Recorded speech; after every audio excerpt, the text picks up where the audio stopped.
En el 93, cuando se tramitó la Ley 100, algunos dijimos que eso no era una buena política, que era una política de privatización, de entregarle la salud como un negocio al capital financiero, a los intermediarios, a las EPS. Y se nos dijo en ese momento, sí, eso pues es un problema, pero bueno, vamos a acabar con la corrupción y va a llegar la eficiencia a la empresa privada, que sí sabe hacer las cosas bien, porque esos pelafustanes del Estado todo lo hacen mal. Hoy, 25 años después, nos quedamos, digamos que con el pecado y sin el género. Esas EPS están ganando sumas astronómicas de dinero y los niveles de corrupción son tantos que recordemos que las principales han sido sancionadas por el Estado colombiano por haber actuado como un cartel, y que la señora procuradora ha hablado de que se han robado más de 8 billones de pesos, que de paso esperemos que la Fiscalía haga algo por rescatarlos, porque es evidente la lentitud con la que se mueve. Pero entonces el punto es que ahora llegamos a esta reforma y nos van a doblar o triplicar la dosis de la privatización, porque entonces va a aparecer este gran fondo, Salud Mía, que ya no va a manejar solo la plata de las EPS, sino toda, 30 billones de pesos.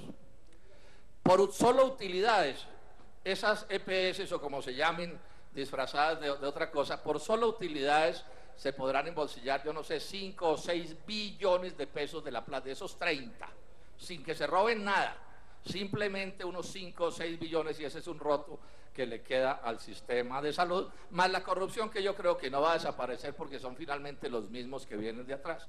Pero además entonces ahora nos dicen, y ya voy a hacer la pregunta, señor presidente, ahora nos dicen que ese gran fondo que va a manejar esos 30 billones de pesos se regirá por las normas del derecho privado.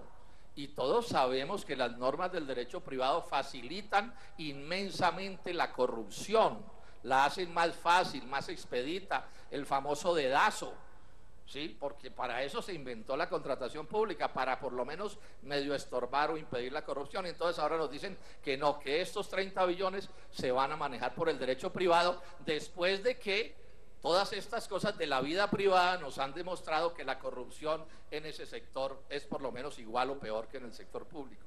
Y además la norma también nos dice que ese fondo va a poder ser entregado en su administración a empresas privadas que ya han demostrado hasta la saciedad que, no voy a decir que todas, como en el Estado no todo el mundo es corrupto, pero se mueven en unos niveles de corrupción espantosos. Entonces, digamos que el polo rechaza esa lógica porque es contraevidente. La evidencia dice que no se debe actuar en ese sentido porque los hechos ahí están diciendo lo que no es. Pero además, señor presidente, ese privado... Minuto para terminar, senador Robledo. Va a embolsillar otra plata por ganancia. O sea, la plata de las EPS por ganancia se la quitan al sistema de salud. La plata de la administración de Salud Mía por ganancia se la quitan a la salud. La corrupción puede empeorarse, agravarse. Entonces la pregunta que yo le hago al señor ministro, y es muy sencilla, es bueno, ¿qué es lo que han aprendido ustedes los neoliberales, doctor Gaviria, en estos 25 años? O sea, ¿qué es lo que les enseña la práctica, la experiencia? Porque no nos pueden seguir echando el mismo cuento de hace 25 años cuando la vida lo que demuestra es lo contrario. Entonces yo me anticipo a darme a mí mismo la respuesta. No, es que al final aquí lo único que importa con los recursos públicos es que alguien en la empresa privada se embolsille una plata. O se la embolsille sin robar o se la embolsille robando. Pero lo que no puede suceder en Colombia es que el Estado gaste un centavo sin pagarle un peaje a algún heliotropo, y ojalá entre más alto mejor, de la empresa privada, esto a costa del sufrimiento de los colombianos. Nosotros repudiamos esa lógica porque ese discursito de la eficiencia de la empresa privada y de los banqueros, por lo menos en Colombia y en ninguna parte, no resiste análisis. Ese es un truco para desplomar a este país. Gracias, señor presidente.